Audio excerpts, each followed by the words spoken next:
So the whole reason why we're here today is because you guys have graciously, the Texas Parks and Wildlife, your team, have decided to lend your knowledge, your bank of knowledge. It's really interesting because a lot of the species that a person would normally think of as endangered, they normally would immediately think animals.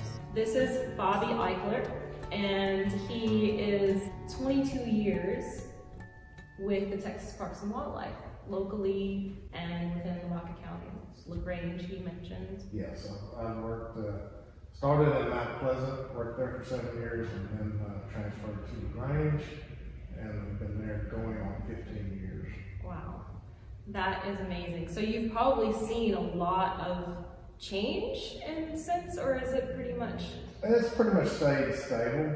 Maybe the land ownership has changed from people who maybe lived off the land or partially lived off the land, farming and ranching. Now it seems like it's becoming more recreational use for the land, so you kind of get shifting type of land use and land owners. Right. Wow. People no longer really need that income as much off the land because most of them have different careers. And it's harder nowadays. It's typical. Bill in the background. It's hard to make a living, you're saying, unless you have a big, huge chunk of land. Well, it don't necessarily have to be huge, but the land is getting broke smaller and smaller and smaller. There's very few people buying land with the intent of making that much income. Mainly people are buying land now more for recreational use, to get out of the cities. They have a place for the weekend, a place to hunt or fish, or just to get out and watch the wildlife and enjoy themselves. Yeah, especially now, whole pandemic, everybody's racing to the... And that brings a new spin into it because a lot of your big corporations are seeing that they don't have to rent buildings anymore in Houston or Dallas or Austin, and they're letting a lot more of their employees work out of home.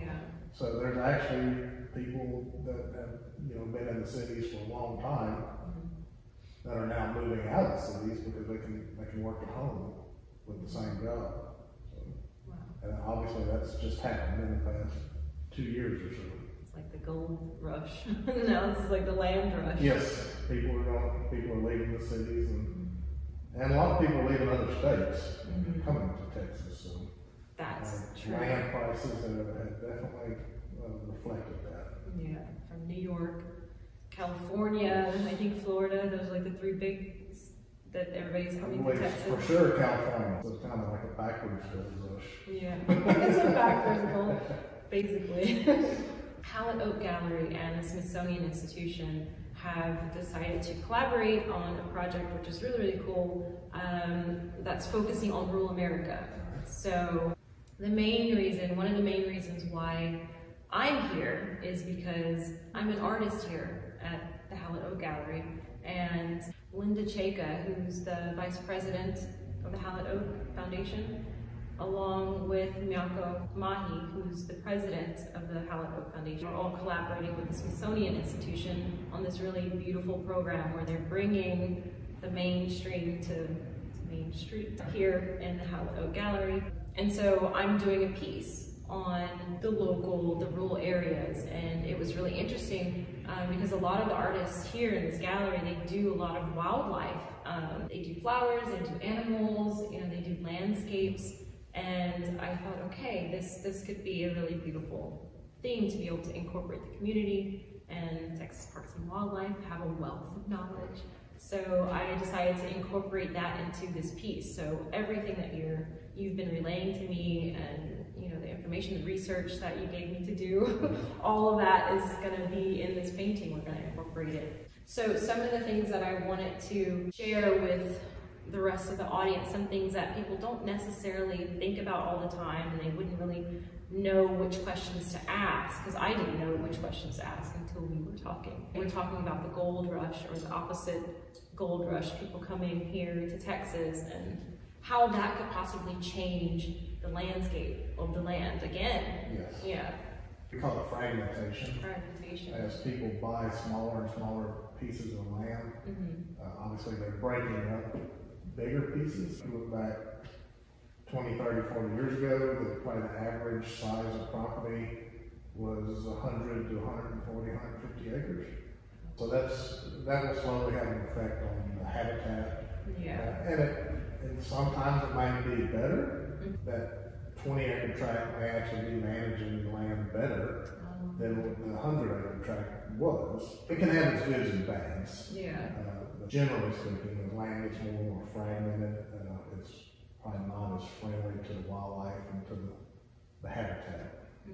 Sometimes I guess people wonder, like, what part do we actually play in it, and should we try and fix it, the part that we mess up, or should we just leave it to nature? Well, and that's part of it too. You know, as you get the changing landowner, type of landowner who may not need to graze cattle anymore or farm.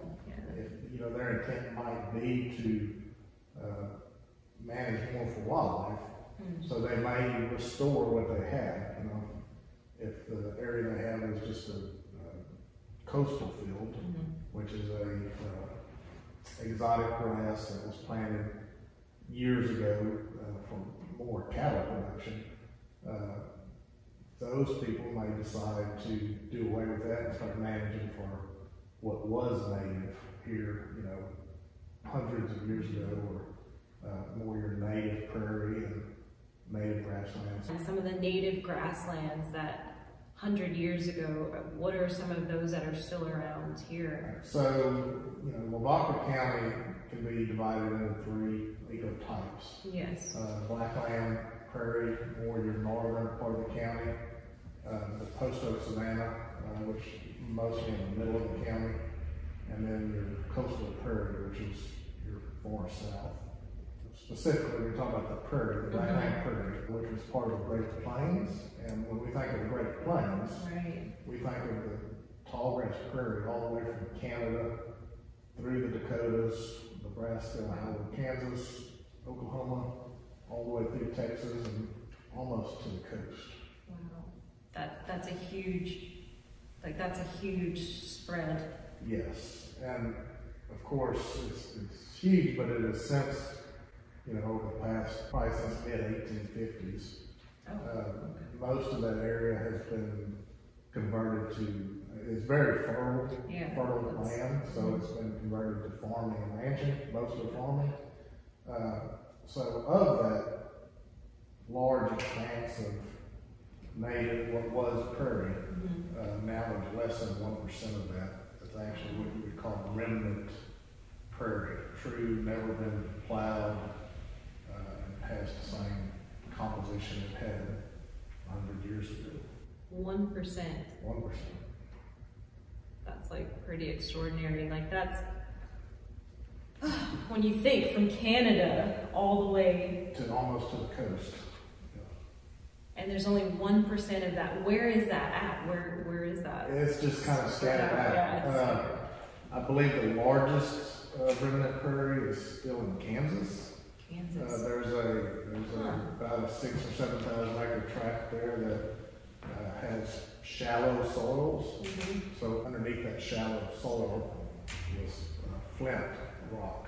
The Flint Hills, Kansas. The Flint Hills. So they were never really suitable for farming or ranching, and that's why that remnant is still there today. So you constantly had, you know, fires through different seasons, different times of the year, and buffalo grazing at different times of the year, and that pretty much maintained the system, keeping the brush out. And it was, there's some authors or settlers that come through the area say that the tall grasses would be basically as tall as the horses they were riding on, and it would be as far as you could see, with no trees, no brush. That's amazing. I bet that was really beautiful too, to see with that. Just, it's making me think I might add a little element to the painting now, just this conversation right now. Like, how as far as you could see, just tall grass. now when you hit your river bottoms and stuff like that, Yeah. you'd have some, in your bigger creeks, you would have trees, but pretty much outside of those wet areas, it was all grass. All grass.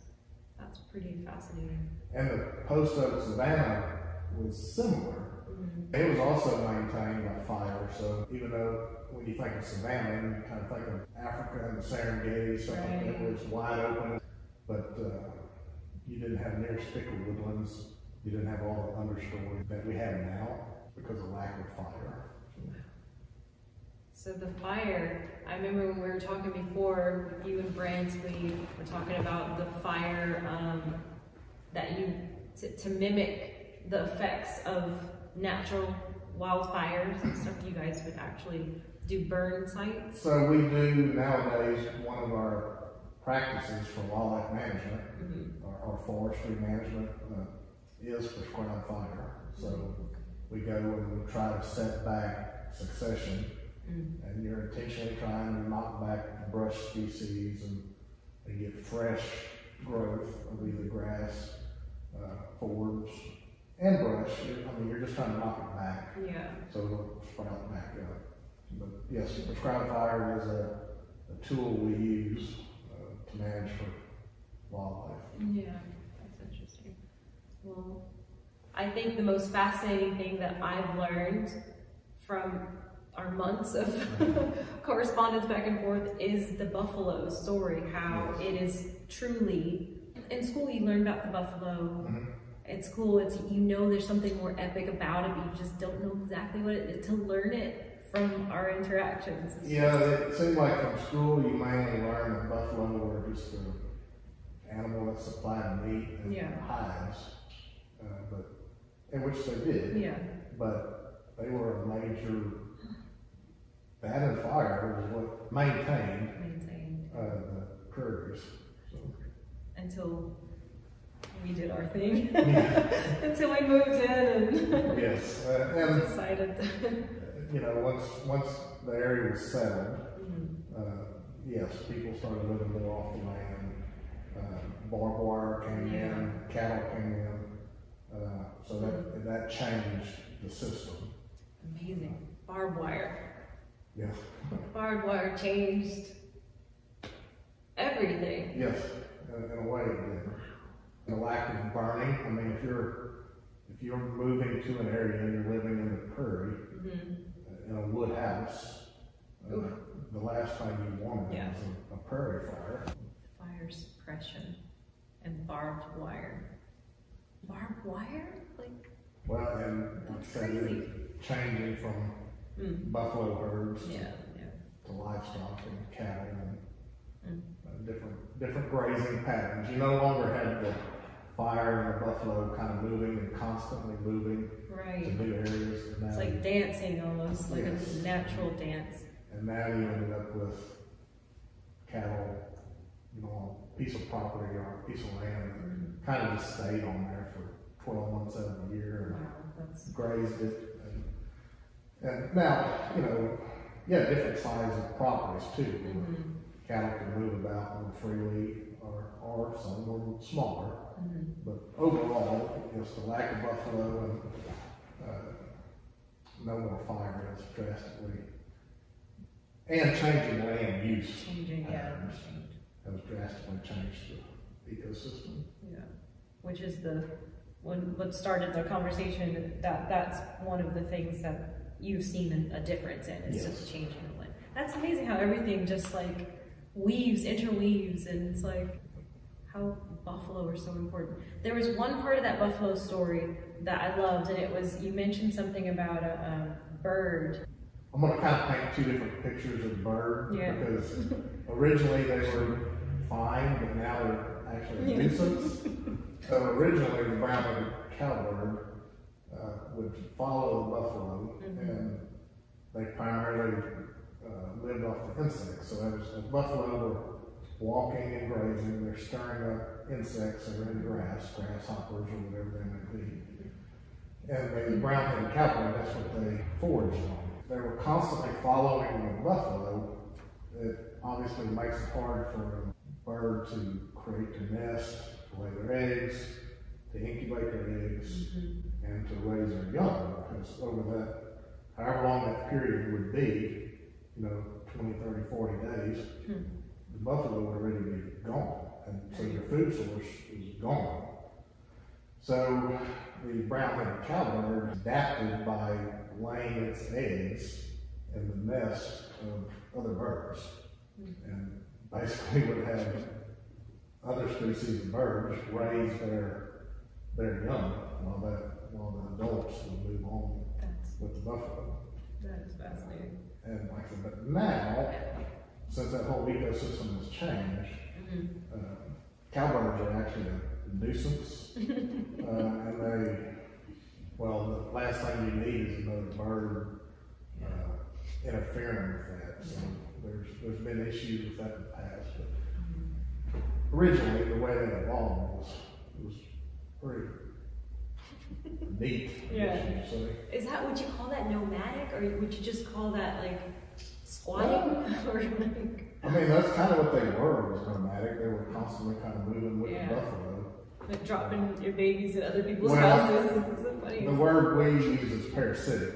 Oh, wow. That changes the whole thing. Yeah, we call them brood parasites because not only would they lay their eggs in the other nest, but oftentimes those brown-headed cowbirds would hatch first, and they would kick the eggs out of the other species. And then the other species, the mother would actually raise them up. She don't know any different. I wonder, does she really know? That would be interesting. That would be an interesting I doubt experiment to see. Or she did play her eggs, and that was like, the baby looks different. Oh my gosh. Well, I don't know, I love hearing that. Like, that's like a story, that's like a fireside story where I don't know how many people are like... Well, it's a really good picture of an animal's adaptation. Yeah. Whether you call it evolved or adapted, that's what it was. They had to figure out how they could have their babies and raise their babies, but yet go with the food source. Yeah. Follow the buffalo. Yeah.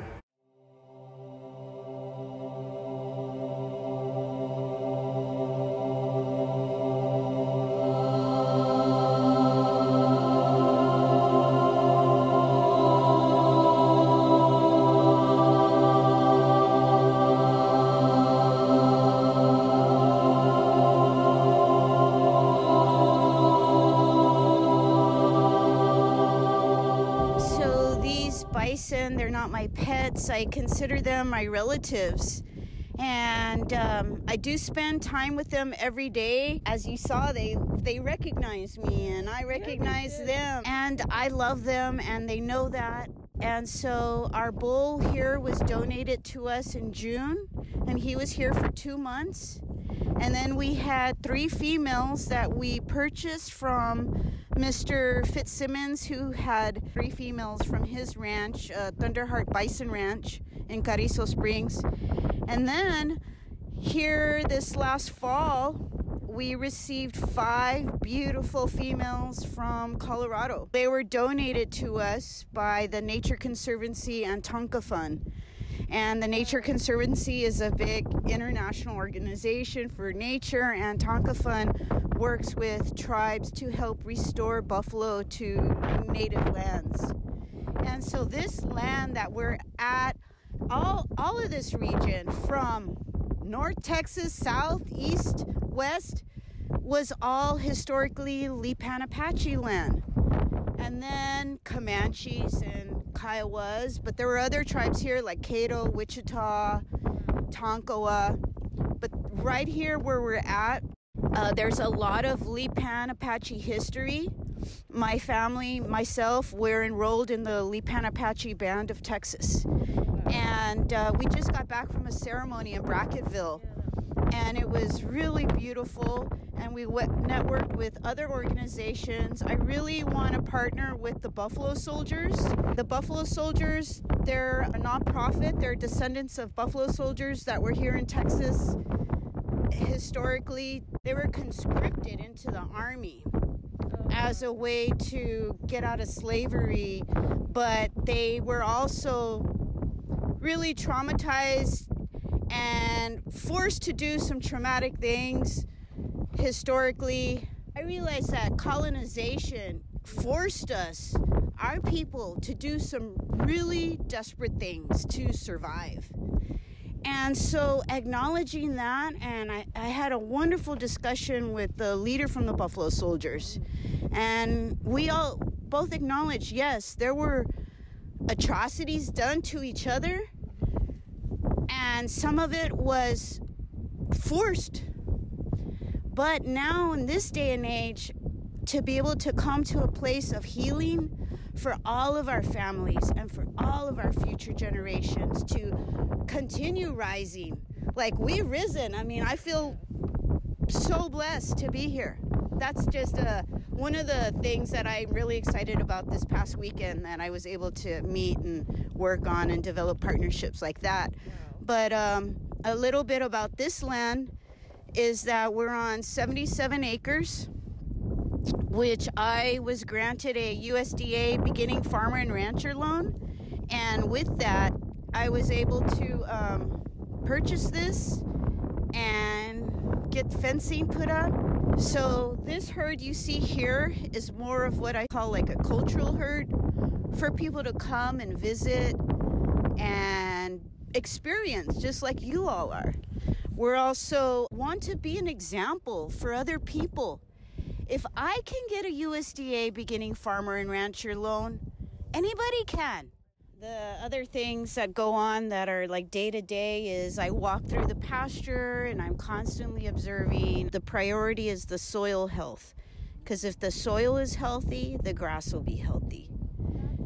If the grass is healthy, then the buffalo are healthy. If the buffalo are healthy, then we're healthy. And it just continues the cycle again and again. So part of my routine every day is I'm randomly walking different parts of pasture. Because nowadays they say, quote unquote, holistic management. But traditionally, it's just how we lived as people, part of the earth. And that's part of our offering and giving thanks to our ancestors, and also giving back to our community for supporting us. Thank you. Thank you for thinking of us and coming here.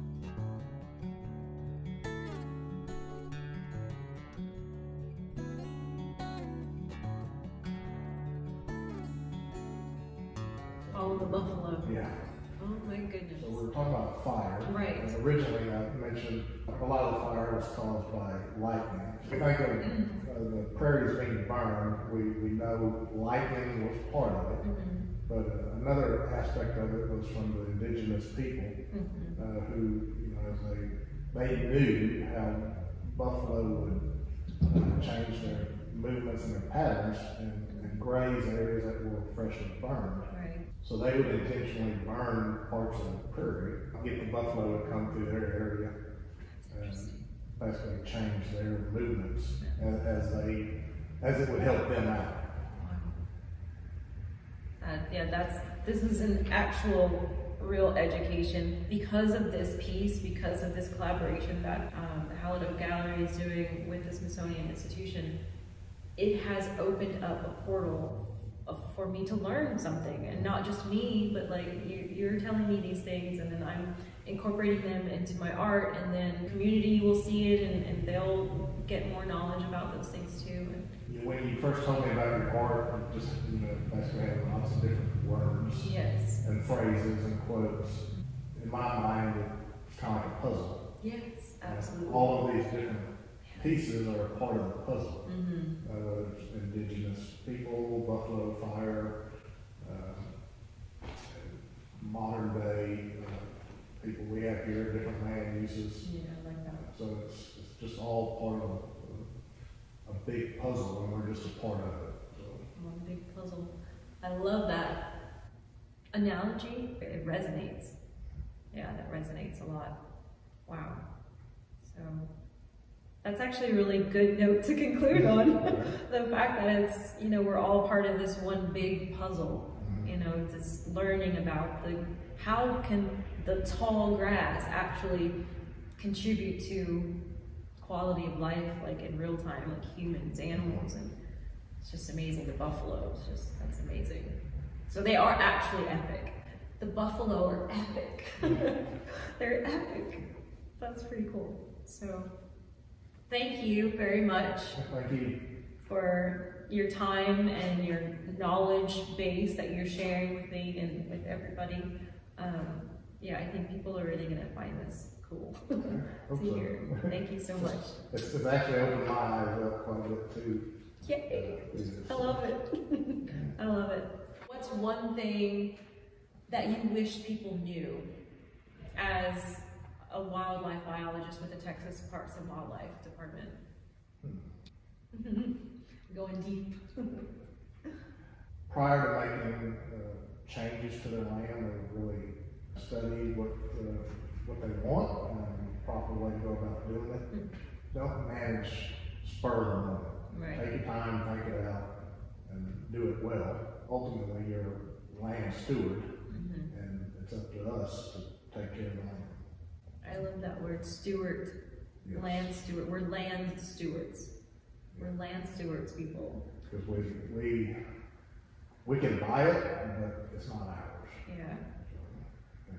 There'll be a day you have to pass it on or whatever it may be. And so I think maybe the final question is, what is one thing that people don't know that you know that you can share? I don't know if I have an answer for that. Because I learned from landowners. So even though I may teach them something when I visit with them, I learn just as much from them. Yeah. So Maybe that's the thing. Yeah, I don't want to say that there's something out there I know that they don't. Yeah. So maybe that one thing is that you learn from them just as much as they learn from you. Yes. A lot of people probably wouldn't think that, like they wouldn't. Any profession, obviously I'm a part of my life as a biologist, but Right. any profession, you better be very wary of the person who acts like they know it all. Right, right. Ooh, that's a good one. That's a good, you're just coming out with all of, where's my pen? I don't have my pen to write these things down. Okay. It's fine to say I don't know. Yeah, that's good. But I'll try to find out. Right, but I'll try to find out proactive. Well, thank you very much. So, I think we will call that a wrap. Bye.